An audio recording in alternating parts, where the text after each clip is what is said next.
जय श्री कृष्णा। आज मैं आपको वराह अवतार की पौराणिक कथा सुना रही हूँ।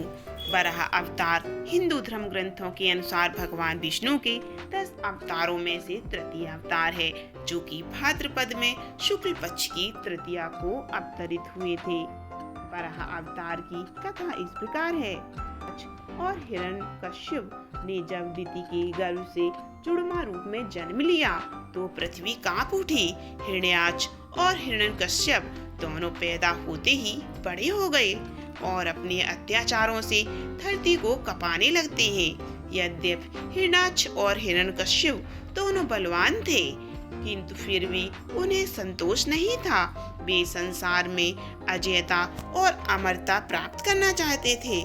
हिरण्याक्ष और हिरण्यकश्यप दोनों ने ब्रह्मा जी को प्रसन्न करने के लिए बहुत बड़ा तप किया। उनके तप से ब्रह्मा जी प्रसन्न हुए और ब्रह्मा जी से अजयता और अमरता का वरदान पाकर हिरण्याक्ष उद्दंड और स्वेच्छारी बन गया। वह तीनों लोकों में अपने को सर्वश्रेष्ठ मानने लगा। हिरण्याक्ष ने गर्वित होकर तीनों लोकों को जीतने का विचार किया। वह हाथ में गदा लेकर इंद्रलोक में जा पहुंचा। देवताओं को जब उसके पहुंचने की खबर मिली तो वे भयभीत होकर इंद्रलोक से भाग गए। देखते ही देखते समस्त इंद्रलोक पर हिरण्याक्ष का अधिकार स्थापित हो गया। जब इंद्रलोक में युद्ध करने के लिए कोई नहीं मिला तो हिरण्याक्ष वरुण की राजधानी विभावरी नगरी में जा पहुंचा। वरुण ने बड़े शांत भाव से कहा, तुम महान योद्धा और शूरवीर हो।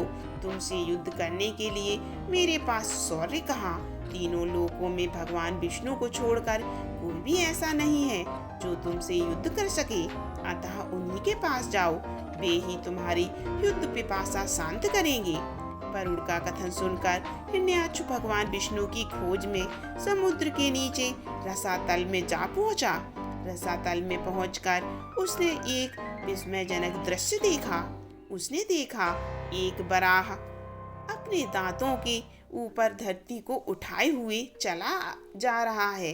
हिरण्याक्ष वराह को लक्ष्य करके बोल उठा, तुम अवश्य ही भगवान विष्णु हो। धरती को रसातल से कहाँ लिए जा रहे हो? ये धरती तो दैत्यों के उपभोग की वस्तु है, इसे रख दो। तुम अनेक बार देवताओं के कल्याण के लिए दैत्यों को छल चुके हो, आज तुम मुझे छल नहीं सकोगे। फिर भी भगवान विष्णु शांत ही रहे। उनके मन में रंच मात्र भी क्रोध पैदा नहीं हुआ। वे वराह के रूप में अपने दांतों पर धरती को लिए आगे बढ़ते रहे। हिरण्याक्ष भगवान वराह रूपी विष्णु के पीछे लग गया। उन्होंने रसातल से बाहर निकलकर धरती को समुद्र के ऊपर स्थापित कर दिया।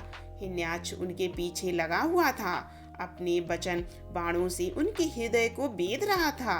भगवान विष्णु ने धरती को स्थापित करने के पश्चात हिरण्याक्ष की ओर देखा। उन्होंने हिरण्याक्ष की ओर देखते हुए कहा, तुम तो बड़े बलवान हो। बलवान लोग कहते नहीं हैं, करके दिखाते हैं। तुम तो केवल प्रलाप कर रहे हो। मैं तुम्हारे सामने खड़ा हूँ, तुम क्यों नहीं मुझ पर आक्रमण करते हो? आगे बढ़ो, मुझ पर आक्रमण करो।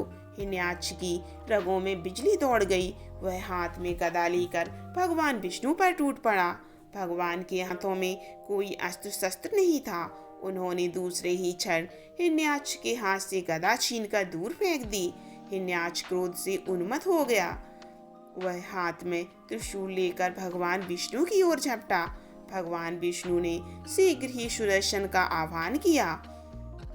चक्र उनके हाथों में आ गया। उन्होंने अपने चक्र से हिरण्याक्ष के टुकड़े टुकड़े कर दिए। भगवान विष्णु के हाथों मारे जाने के कारण हिरण्याक्ष वैकुंठ लोक में चला गया। ये थी विष्णु के वराह अवतार की कथा। तो वीडियो को लाइक जरूर कीजिए। फिर मिलते हैं अगली कथा में।